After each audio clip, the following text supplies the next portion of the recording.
Well, thank you for the Zero Waste Council to having me, and thank you for the council and the conference to give a voice to the textile industry. It's very exciting. The textile industry, when we talk about textile, we talk about apparel, of course, but we talk about furniture, and we talk about linens, and we talk about the car seats as well. I don't know if you knew, but the textile and apparel industry is the second most damaging industry on the planet after oil and gas. People think that clothes come out of a box very easily, but there's a lot of process to make clothes. You have the fiber industry and the yarn industry and the fabric industry, production, and then manufacturing, and then marketing and selling all the clothes. So there's a lot of waste involved. So a couple of statistics to give you an idea on how wasteful the industry is. They say that over the last 15 years, we are buying 60% more clothes. We are producing double of clothes, and we are keeping those clothes half longer, which is a big deal. Also, 81 is the number of pounds of textile and clothing the average North American throws in the landfill every year. So 81 pounds per North American of textile goes in the landfill. This number was 68 in 2010, so it gives you an idea on how fast the process goes. I was also reading one of the statistics here. In the UK, it's been reported that clothing manufacture and sales represent the fourth largest impact on our natural resources after housing, transport, and food. So what do we do? You know, are we screwed? Should we cry about it? No, we should not.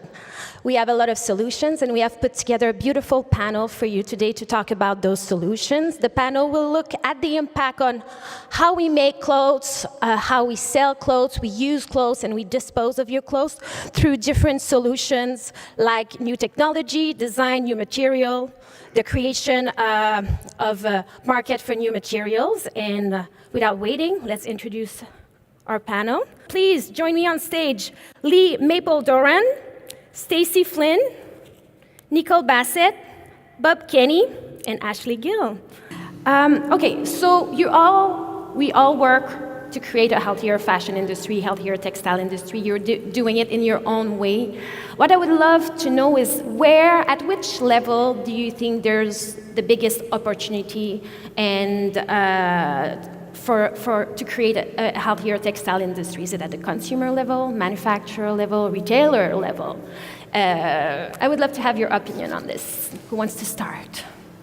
I can start. Okay, start. So I think it's a massive business opportunity. Right now we have a tremendous amount of embedded value wrapped up in waste.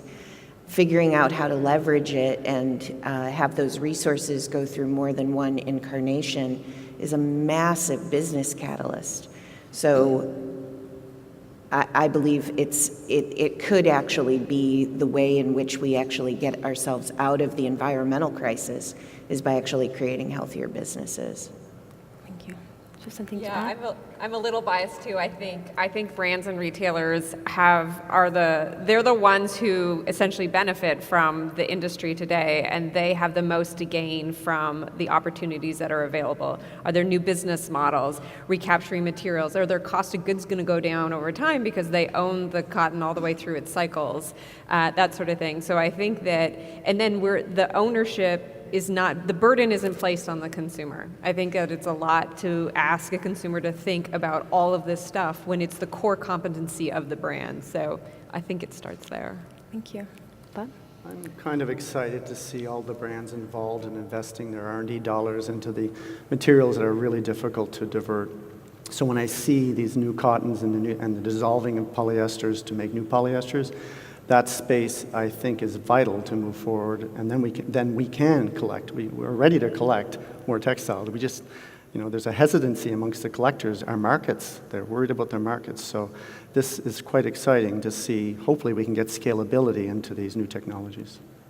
Yep. I mean, you've all said exactly what I think. There's already a lot of material that's being collected out there, and we don't necessarily have a good solution at scale to really address that. And so right now, increasing the amount that's collected, I think is a good place to focus. But when brands and retailers and businesses come and create solutions for using those used textiles, then there's going to be demand, and the supply will take care of itself. Good. Lee, do you have anything to add over here? Mate, I do. I mean, I think there is an opportunity for consumers to reduce their impact, but I do feel that the brands and retailers have a big part to play in that influencing what consumers do. And I think, picking on what Bob's presentation, I think local authorities, and there's still a huge amount of clothing that textiles that go into landfill in the UK. So there's still work to be done there, and I think there is a bit of a sort of, I suppose, a pincer movement to help consumers make the right decisions for what they do with clothing at the end of life, so reducing the amount of waste. And I think the fibre aspect that Stacey was talking about is that key aspect that needs to develop to drive those markets so we can collect more, and it's got somewhere to go. Thank you. So we're going to go to Toronto. Hello? Hi there. Hi. So I'm going to choose the top question here in Pigeonhole. I'm going to slightly modify, which I hope is okay. Yes. What percentage of textiles are actually recycled into textiles? So clothing into clothing, and that can be either for the Canadian context, North American, or global. And is there even data on that? Yeah, do you want to go? Mechanical recycling's been around for a really long time, and mechanical recycled fiber is generally blended with a high percentage of virgin material. That's been done for some time. Molecular regeneration of fibers is newer and a very, very small percent of the total pool at this time. Were you talking about clothing into fibers or clothing into clothing? I did not get. Either way. So clothing into fibers to be made into new clothing, or clothing into fibers to be made into other products. Okay, perfect. Bob, that's the thing to add. I've seen a statistic that I think it was through Value Village, somewhere in the vicinity of 50% is reused, 30 to 40% is sent overseas, and then some of it was shredded locally and overseas, but there was very little going back to thread. And that's where we need to see a lot more advancements. That's the area that we need the most right now, that's for sure. Does that answer your question? Or you want? Yes, yeah, thank you. Thank you. So we'll go to the top pigeonhole. Isn't it the core issue, the fashion industry itself, and the idea that a specific design or color is only trendy for a limited time season? How do we address that? Ooh. So I can speak for Textile Exchange. We hold these events and conferences where we bring different players together, and consumption is always the elephant in the room, because these businesses rely on sales in order to continue their business from year to year. You can look at different business models. I think like Eileen Fisher is a good example of design that is timeless, that has, they stick with a consistent color palette. They don't really chase trends quite as often as maybe some other players. And that's a model that is really admirable. But I think in order for us to really influence on that level, more and more companies are going to have to shift over into that direction. And I think it's a question of whether consumers have appetite for that. So I don't think fashion is the problem. I think the way we look at fashion is so. What if the latest, trendiest thing was a regenerated cotton dress that was going to be regenerated again and again? Like the idea of new and fashion and statement and time, I think, is something that we want to get to, but we have to have the right materials to do it. The other thing is, how do businesses, you're right, businesses, the only way an apparel brand grows is by making more and selling more. And so if we can decouple growth from resource use, and we can say, hey, why don't you start making profits from the things you made from 5 years ago, and start to see economic growth without resource growth, And then in that space of where you want to have really innovative products, that's where you go to the innovations and take a risk and try new materials and start to play in that space. So I think that it's wide open to changing the way we look at it, but consumption can look different. I wonder about reuse. It's the number one R. It's the best environmental bang for the buck, but frankly, that's reducing consumption and reducing sales. So that's a real challenge for the industry. If this continues to grow, and a lot of municipal recycling coordinators promote reuse, so that they're promoting not selling more material. And Panagonia and Columbia, I think, were in that space. But it's not one that many retailers or brand owners jump into because their sales are dependent on what they do. So it's kind of a clash there. Is it reducing sales or reducing the number of units we sell? Maybe Same. that's right. Yeah, because yes, but in a way we can reduce the units, but if the price is higher, the sales do not go down the same. If we're able to incorporate the external environmental costs into the garments over time equally, then you're at a place where people can choose to, okay, I'm going to buy this, I know it has an impact, but I'm paying for that impact. Yeah. We're a little ways from there. If Lee has something to add, please, can we hear him? I don't want to forget about him. I don't see him. Yeah, no, I think business models is an area that I think there's it will allow people, I think, to sort of satiate the desire for new things.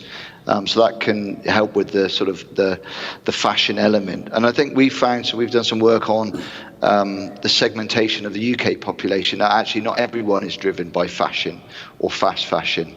So, we do have in the UK a small group of the adult population, about 6% of the population, but they buy 18% of the clothes because that, fashion is part of their identity and part of how they see themselves. So it's about, I suppose, in terms of a consumer campaign, it's about getting the right messages to the right people and saying, well, actually, you don't need to just keep buying. There are other ways of meeting your needs, and that might be by going to, in the UK, there's quite a well-developed charity sector where people go and buy clothes, and some of it, as in the video, is actually hasn't been, it's very rarely worn, for example. It's actually good quality stuff, so people can sort of meet their needs, and at the same time reduce the environmental impact, and obviously save money as well. Thank you. I'll go to this question. Where in the world are textile recycling facilities located, and can all type of textile be recycled? Maybe Stacy, you have something to say about that. Sure, yeah. I'm not exactly sure where all of the textile recovery centers are. There are several in the United States and in the world. Our technology works on cotton garment waste, the cellulose from cotton. We can separate out other fibers. We are regenerating just the cotton portion of that. It is a very complicated problem because most garments have multiple fiber contents. And in the end, the dream is you can essentially liquefy a garment and separate out the individual molecules into their individual constituents and then roll them up into their highest and best use, which may not be back into apparel. I mean, I think one of the things we're starting to see with the bioaccumulation of PET is PET something that we should have 60% of our global apparel in when it's bioaccumulating in nature? I mean, it is a problem. So these are big problems, and I can't claim to have all the solutions, but we are working on it. And as we discover more opportunities for innovation, we're investigating those. Okay. Any more data? I might add, so the Renewal Workshop did a research project last year where we mapped globally where are the recyclers located, and the big concentrations are the United States, Europe, and in Asia being primarily Taiwan and Japan. and then the other thing is, as Stacey's saying, monomaterial. So 100% polyester, 100% cotton, 100% nylon are the primary materials that there's even an idea around. And then right now, mechanical recycling is really the one that's sort of been around for a while. And the innovations like what Evernew is doing is really on the cutting edge of like shifting this industry. So it's really interesting to watch what's happening here right now. We're in the middle of a groundswell. It depends on what you mean by recycling. If you're talking about the shredding industry, that's been around, as mentioned, for many years, factory cut-off waste going to recycling. When you're talking about post-consumer shredding and post-consumer molecular, there's not much of that around the world. It's more of the pre-consumer. There's some, and some people are dealing with it, and I've seen it in India where they were the generators of dyes and for cottons in the world prehistory. They've been at recycling for a long time. There's actually quite a textile-to-textile recycling industry there. And also the question has to be, are we talking pre-consumer or post-consumer, and are we talking molecular or shredding? I'm presuming we're not talking reuse. So the questions can have to be broken down a little bit. It's tough, complicated. Yeah, I would say along those lines that there is a lot of mechanical recycling that's happening, and frequently what happens with mechanical recycling is that it can be reused maybe one or two more times, but with mechanical recycling of, say, wool or cotton, the fiber length gets shorter every time, and so you're kind of lowering, downgrading, downcycling each phase. And so to have technology like Stacey is mentioning for using cotton and for recycling polyester into a stage where it's the same quality as it was when it was a virgin material, or where it can be recycled again using that same process, is what's going to actually shift us towards a true circular economy. Yeah, the last thing I'll say too is if these textiles end up in landfill, I think we're probably preaching to the choir here, they create methane, and that methane is 20 times more powerful than CO2. So the goal really is, how do we prevent these from entering landfills? Wow. Anything Lee has to add? Well, just to say, I think what I've sort of picked up since I've been working in this area is actually the reverse logistic or the reverse supply chain of what happens to clothes when they're disposed of, no longer needed. Actually, it's very complicated as well. There is a supply chain of, so you might think you give your clothes to charity, that might end up with a recycler, reprocessed, then it gets mechanically recycled or downgraded into some other product like a wiper, for example, or ends up in a automobile or a car, for example, in the seat. So there's it's quite complicated, I think, to know what happens to clothing once it's disposed of from the consumer. And I think consumers aren't aware of what does happen to their clothes when they no longer need it. Does that you can hear me okay? Yes. Yeah, okay, good. That's quite a challenge too, because the public, when they donate something, a lot of people are personally attached to these things, and they often want to see it, donate it locally.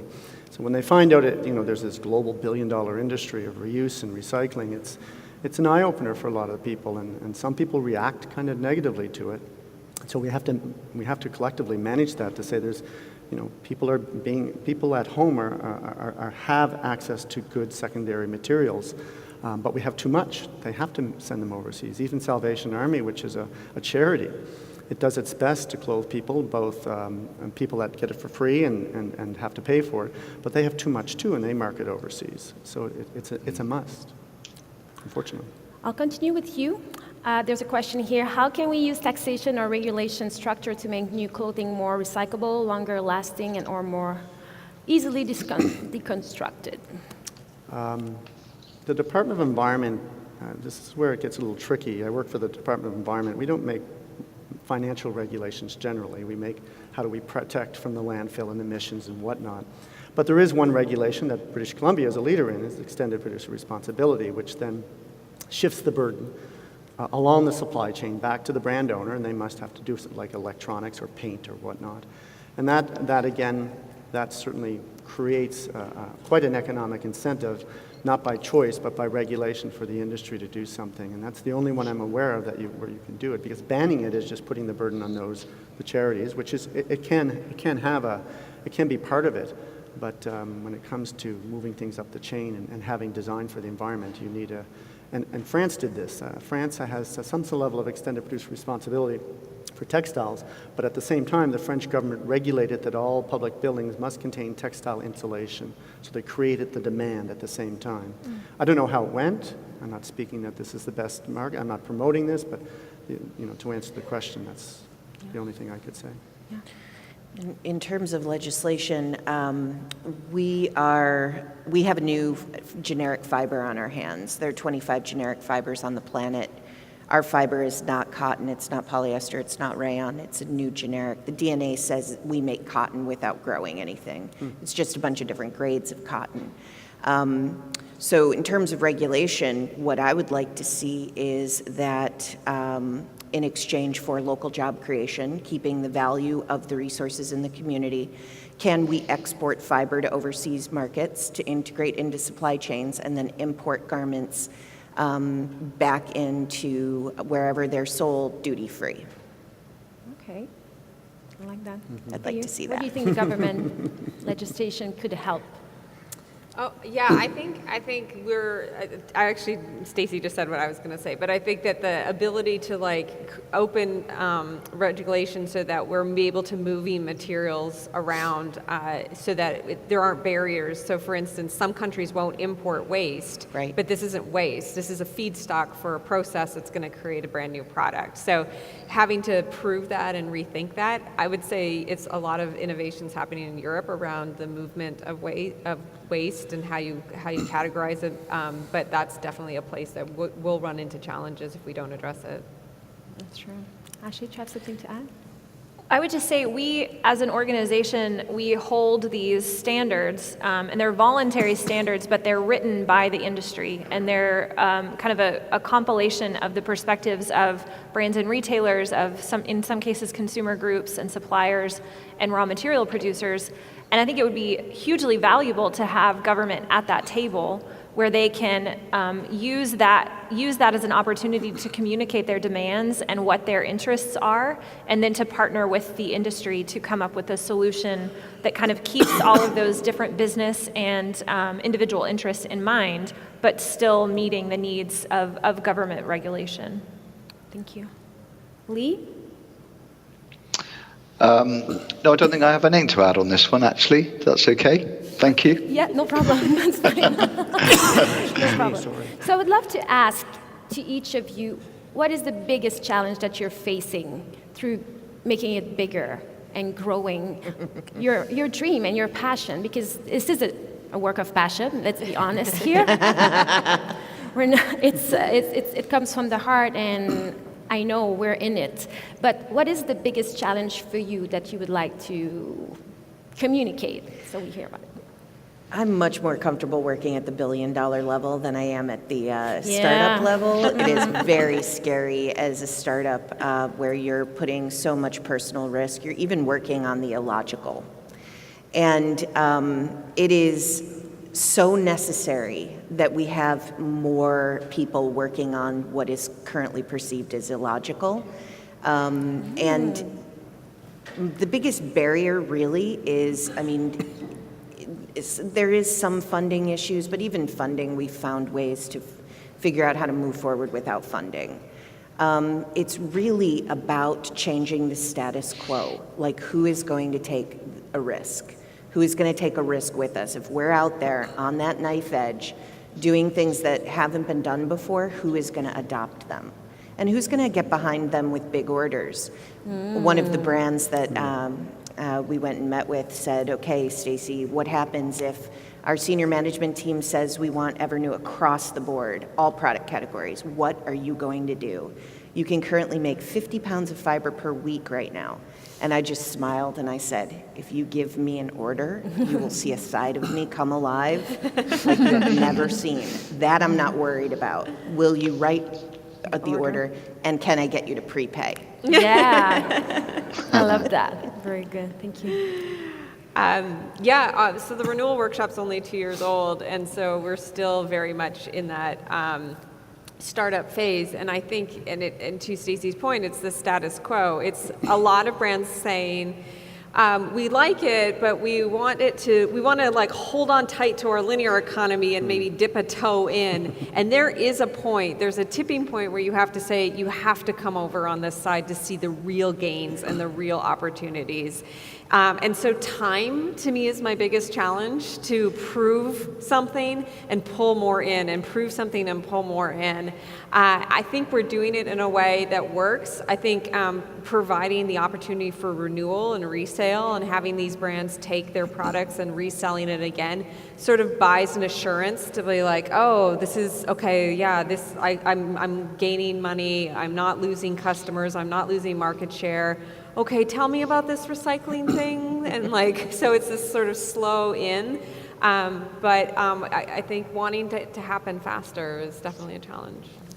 Good, thank you. Seeing the brands go from a toe to up to their knee to up to their neck, and this would be great. And then it becomes a competitive marketplace. And someday we might see, because there's a lot of value in these fibers, or could be, we might see that, like scrap metal, when you go to the scrap metal dealer, they pay you by weight. There might be a time, I mean, that's just maybe a dream, but that there will be enough value in that through a lot of this R&D that they say, okay, this is important. And you talk about internalizing the costs, and you talk about the pollution that's created from all of these industry. If you had that external costs, and a lot of them are external because it's going up in the air, internalized, then the value of those secondary materials become even higher. And when we have a circular economy like that, and where we value those secondary materials more, but to get there is challenging. The status quo, being the disruptor, it's not a popular place. Yeah.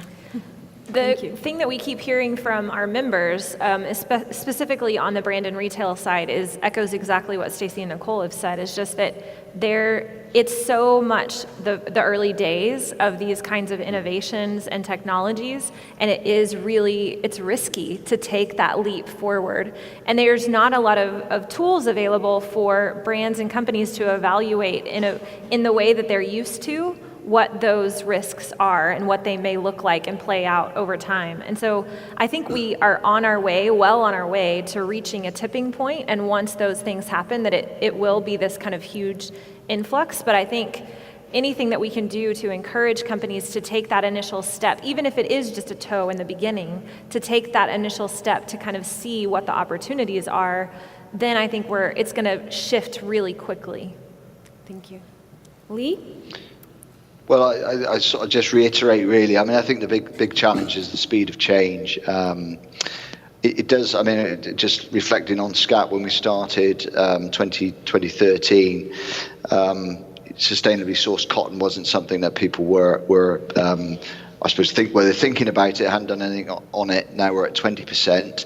Some of the big retailers in the UK have got, commitments to move that to 100% by 2020. But that's a 7-year horizon, 7-year window. So it does need, I think, the speed of change needs to increase. People, I think, do need to take a risk. There's opportunities there. Maybe there's a first mover advantage in some cases, and people and companies understanding the impact of what they're doing. The only other thing I would add, I think, is that potentially there's a piece around consumer knowledge and trying to educate the individual about the impact that they're having in terms of their behavior. That's a challenging thing to do as well, I think. But I think there are actors out there that are, helping that happen to a certain extent. Thank you. And if sorry, that just reminded me of another point, that I think that same level of knowledge is needed within the companies that are making those decisions, to have transparency into what the tactics are and what the issues are, and how to really make decisions with that model of reduction, reuse, and recycling in mind, and what the impact of different methods of recycling and different feedstocks, and to have more traceability and transparency into that level, I think would be really helpful. And that's a role that we are trying to play more and more as this space kind of grows. Thank you. No, that's okay. Bob, you were talking about value, and it popped in my head that, do we have a real value of secondhand clothing? Do you think it's the secondhand clothing industry right now has a value that is correct? to what it is. Is it clear the way what I mean? 70% of textiles sold in the world are secondhand. So there's a value there, but we haven't, again, internalized the environmental costs of the new 30%. When you do that, the secondary materials become more valuable. But doing that is structural change. It's disruption, and it's a tough battle. We're all facing it, and some of the brands have taken it on, and all kudos to them to do that, to go up to their knee now. Some of them are, and hopefully we buy those brands, we support those brands, and that message has to get out there. Yeah. There is value on a polymer level, and the technologies have not caught up to extract that value yet, but there is significant value at the polymer level, especially if you can retain that resource through multiple incarnations, and we can start looking at things as transforming rather than ending up in a landfill or incinerator. There's massive value. I think the Ellen MacArthur Foundation has a number for you. Oh, I like that. Yeah. Nicole, but for a garment itself, as this, we want to give it the longest life as we can. Do you think, like when you go to a secondhand clothing store, the consumer realize the real value of secondhand? Is it well priced or? Yeah, I think secondhand clothing is an interesting marketplace because it varies so drastically. So you could go to a Goodwill or Salvation Army and find something for $2, and then you could go to a high-end consignment store and buy it for $200. Like I think that it's becoming more refined as people understand like quality and brand and things like that. So that is something that's very interesting. But I do think what's also interesting is the business models around value have shifted in the last 5 years. So this idea of bringing consignment or re-commerce online went from not even existing to a $2 billion industry. So companies like ThreadUp or The Real or Tradesy are getting people to like extract value out of their closets and getting sold again. Companies like, I don't know if you have Rent the Runway or an equivalent in Canada, but the fact that someone's like, why would I ever buy a high-end dress when I can just rent one and I only ever wear that dress once anyway? And I'm not, like the relationship with secondhand is shifted. I think that I think it was one thing before and has evolved now. And then the way the renewal workshop is similar to how the car industry looks at it is like, where are we adding value back into the product? So we've cleaned it, we've repaired it, we've quality inspected it again, and then we're putting it back out in the market with this sort of value add to it. So it can be sold at a premium because there is value in there, and the brand is involved in the relationship. So it's really exciting now that like some of these externalities can be pulled into the price, and so that the brands who now have an incentive to make it work, build better quality product and all that, can actually regain some of that value back. Thank you. So we have to go to Pigeonhole. How are we approaching microplastic pollution from laundry waste, water, and dryer machine need? It's not really related to textile, but it's the top questions. I have to go to it. It's the real elephant in the room. Yeah, that's a big elephant. Yeah, it's a big elephant in the room, but let's go for it. Well, we have to get smarter. We have got to get smarter because the bioaccumulation is caused through washing your clothing. And it's a philosophical conversation. All of the PET ever created since it was invented is still in circulation on the earth because we don't have the environmental conditions to break it down. I don't have an answer to it, but it is a big problem, and it's one that we think a lot about. And in apparel, knowing the way we use clothing and the way we wash and wear clothing, it is a problem, and it needs to be addressed, and it is urgent. Thank you. Nothing more to add. Okay, so there's a question, and I don't know if you want to talk about this, but why is North America so behind in bringing residential textile waste disposal? In banning, not bringing, but banning textile waste. Are we that behind? I Is don't there know another if there's continent who's Well, more in advanced Europe, than there's us. certainly a Europe? push for, and like I said, in France and in Germany and many of those countries, they've been working very hard at getting textiles out of the waste stream. I'm not aware of too many bans. They're using extended producer responsibility. But bans, Markham just banned it, Vancouver was looking at it, Nova Scotia is looking at it. There are pros and cons to that. You create disruption, but sometimes you're disrupting the wrong players. And so you got to be careful. But I think it will play a part. But I don't know how it's going to play out in the market or across all of the countries. I don't know. Anyone wants to add something? Just from the UK perspective, that there aren't, we don't ban clothing going to landfill in the UK. I think it's a very difficult thing to enforce. Actually, how do you stop people putting it in their sort of landfill bin? I think the approach is, well, how do you encourage people not to do it? So it's not a stick approach, it's a carrot approach, and make them see the benefits in doing that. So that's the approach that we would take in the UK, but that's only with some enlightened local authorities rather than everywhere across the UK. Just to add, the carrot approach is fantastic and something we continually work at. At some level, though, when you ban materials, just to let you know, in Nova Scotia, when you put your garbage out, you have to put it loose in a clear bag, so we see your garbage. You're allowed a privacy bag. This is municipally decided. I know it sounds strange and a little George Orwellian, but it has immensely helped with the compliance of recycling and composting. I'm not promoting it. I'm just saying it's been extremely effective. And if you have a privacy bag and that's what you need, that's fine. If you're recycling and composting, you don't need more than one bag because we now divert so much material. Thank you. I'll go to the top pigeonhole again. African countries are pushing back against the dumping of unwanted clothing into their markets because it undermines their local manufacturing. What impact is this having internationally? Solutions? Anyone wants to talk about this?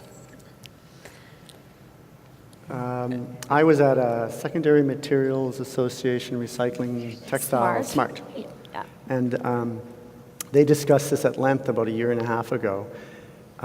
Their narrative on this, I'm not saying this is true, but their narrative is that China has been very involved in economics of these African countries, building infrastructure and buying land and renting land. This is their narrative. And they have an influence in these countries economically. And they see an advantage to this. And they have been, according to their narrative, influencing these countries to do that. So there may be an impact on the local market, but they say this is also playing a part. And we also have to be careful. It's to say that, can you imagine us saying you have to buy virgin materials? It's kind of counterintuitive to the environmental movement. So it's a challenge to this. This is not an easy blanket statement to say we're creating a problem. Yeah, I agree. If you look at where the material is going right now, we talked about this a little bit in the beginning, where there's a very small percentage that's being recycled back into textiles or back into clothing, and then there's kind of this bigger chunk that's going to domestic reuse and international reuse markets. And then there's still some that's going to a landfill, and I think if you look at that, moving the material over to international markets within that context, if we're focusing on reducing the landfill and then we're focusing on increasing the percentage that's going to that's being recycled, the fact that we don't know what the impacts really are of international second-hand markets, to me, should incentivize us to move away from that. It would be great if we had more information about what those impacts are, but that it's going to look different in all of the different markets. If you compare two different countries in East Africa, it's going to be two different situations. Just the fact that we don't know and that there are other options that are better, to me, is enough to say that we should be focusing our efforts on moving in that direction. Anything to add? Here. Lee, do you have something to add to this? No, I mean, all I would say on that, I know we work quite closely with the recyclers and reprocessors in the UK and the Textile Recycling Association, and that I think their view is actually the UK needs new sources of, new markets for used clothing and new sources of material. So, again, I think it's all tied up with the whole panel discussion that we've been having. If people keep buying more clothes and we're keeping them out of landfill, then what are we going to do with them? We can't keep exporting it to other countries. We have to do something with it ourselves, and this is where fibre-to-fibre recycling that Stacey was talking about is a key opportunity. This is that's kind of a timely question given the Chinese wall or fence for recyclable materials that just was erected. Mm-hmm. So we have all these plastics that probably it's happening here in Vancouver, it's happening particularly down the west coast of the United States, but all over, that are being stockpiled because the Chinese have said, no, we're getting too much garbage. So what if we rely on these international markets? And again, they say no, you have to, right. And the answer is domestic markets, but when there's a cheaper market and more money to be made at that time, you're going to use that market at that particular time. But if you think long and hard about it, we need domestic answers. Yes, I agree, for sure. So 53 seconds, we have not a lot of time, so I'll take the top question and quickly. What percentage of textile diverted via existing recycling programs are actually reprocessed into new textile versus incinerated and landfill? I think the U.S. stat is consumers dispose of 80% of their textiles directly into landfill, directly into municipal waste. 80%. I think it's 85% goes directly into the landfill in the United States. Like, not even other options. So 15%, more than half of that's reuse and then shredding. So you're left with a very small number. Very small. You agree with that? So we're done for today. Thank you so much for our panel. I hope you had a good time.